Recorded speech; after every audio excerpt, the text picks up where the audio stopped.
and welcome to CJ's Fishing Adventures. This is going to be the first of hopefully a string of mini videos where I just give you either mini tutorials or we go on adventures together, hoping to do some survival adventures. Stay tuned for that. So like and subscribe if you like fishing, you like outdoor survival, you like backpacking. We're going to do all those things this summer and more. Trying to put out a video every single week, sometimes two if it's just like a tutorial week or things like that. So I'm going to be showing you today how to tie a simple trout jig that slays, that catches fish, hands down, bar none. It's just a leech imitation. It's just a great jig, and it catches a lot of trout. So we're going to dive into it, and I'm going to show you how to catch one of these. How tied up. So, first thing we're going to do, I'm going to take our string. I don't have a lot left. Hopefully this is enough. And we're just going to do my first wraps here. First, one thing we're going to back up and we're going to do is we're going to talk about materials. This jig head right here is a Kalin's crappie jig, 1/32 ounce. The reason why I like this is because you get a little wider gap here, you get a longer hook shank, so you get more material surface to tie your jig on. Sometimes when you have 32nd ounce jigs, they're really small, they're tiny, they're hard to tie on, you end up tying this little tiny jig, and those catch fish too, but this gives you that longer base, that longer shank, more to tie on. So let's just get rid of this scrap right here. And then try to find you a really nice piece of marabou. I got some really fluffy olive marabou. We're going to be tying an olive jig today. And I just dropped the piece that I wanted. So you don't need a whole lot. Sometimes I just kind of wet the feathers to give myself more surface area to work with, straighten it out so it's not so fuzzy. And then I'm just going to do a couple of wraps, tighten that down, one more, how about another, okay, and then that's what we got right now. So we're just going to trim this guy right here, boom, there's a little bit of fluff there, that's okay because we have this nub right here. Sometimes I take pliers and I pull that nub off, sometimes I leave it on because it gives a more of a bigger profile, makes the jig look kind of fatter. Things like that, so it looks more like a good grab on to eat, right? So the other thing we're going to do here, before we get to the next step, is we're going to put a little flash in there. Gotta have flash in your jig for trout. It's not super necessary.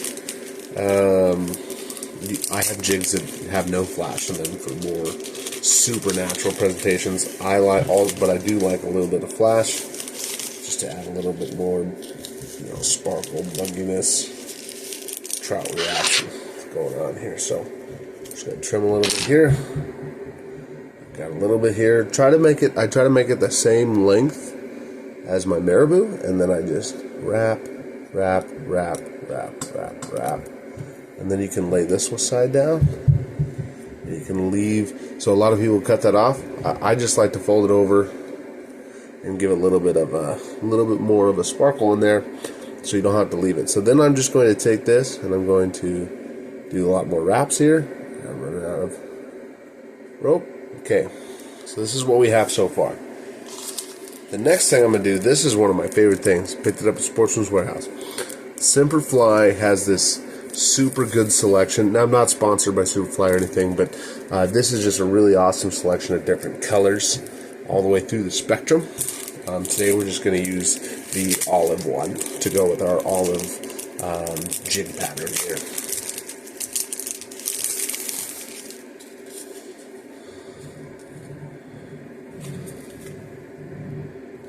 Sometimes it's tricky to find where the end is on this guy, but just a little light pull and you might be successful to find the starting point. Oh, there it is. It's usually underneath the next one.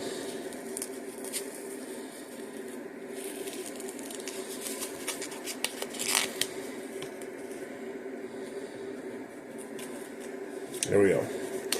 So with these littler jigs, you really don't need a whole lot. I usually go with like probably 2.5 feet, 29 inches. What's that? just to give myself enough of this material. See how sparkly that is? Enough of this material to wrap around my jig. Now this is super simple, right? So I'm just going to wrap this on here. Boom, boom, boom, boom. And then I'm going to take my wrap. This is important. I'm going to take my wrap all the way back to the jig head, all the way back to the top. This time I am going to cut off a little bit of excess, as I need to start making wraps.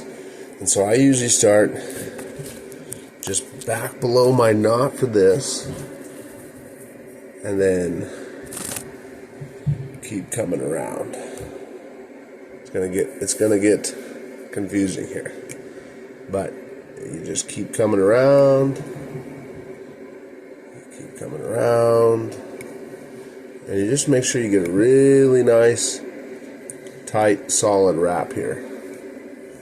I'm just coming around. Just coming around. This part's going to be a little tedious.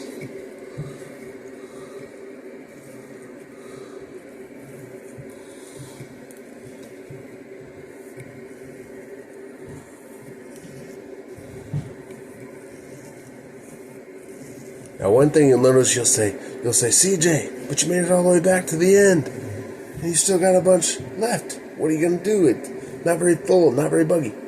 I'm going to keep going. And now I'm just going to slowly wrap the other direction.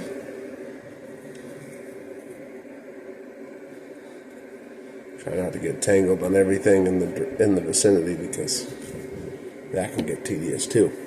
But I'm just going to go the other direction, try to fill this up more.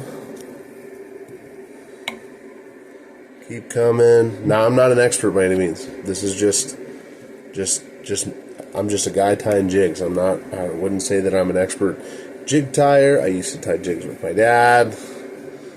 But this is just super simple way to make some good trout bait.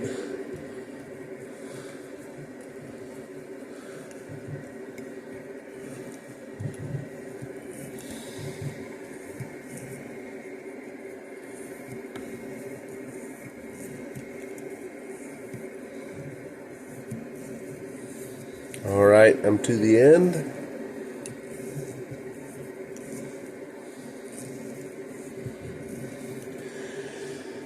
And I could keep going. I could probably do one more wrap all the way around and it would be fine.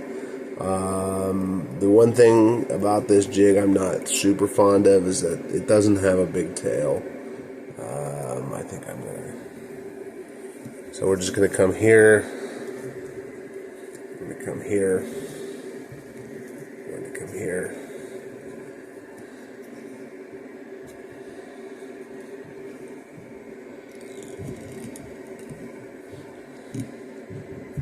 And then, so what I'm doing there is called a hitch.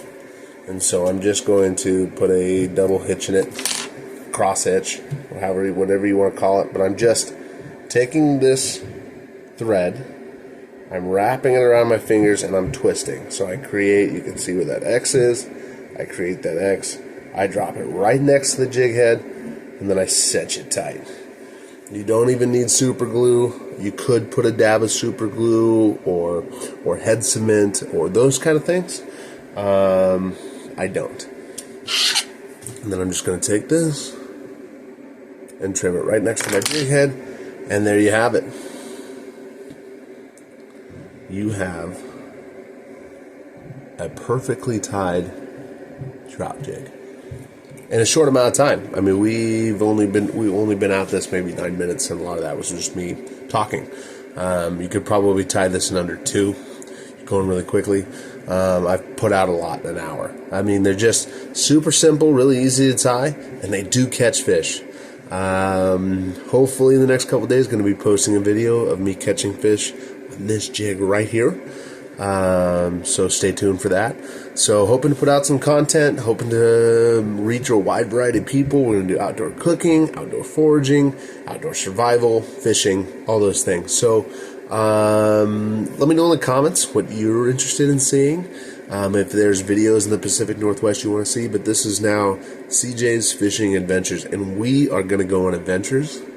So, you know, And all I'm going to say to end out this video is keep going, keep growing, and keep fishing.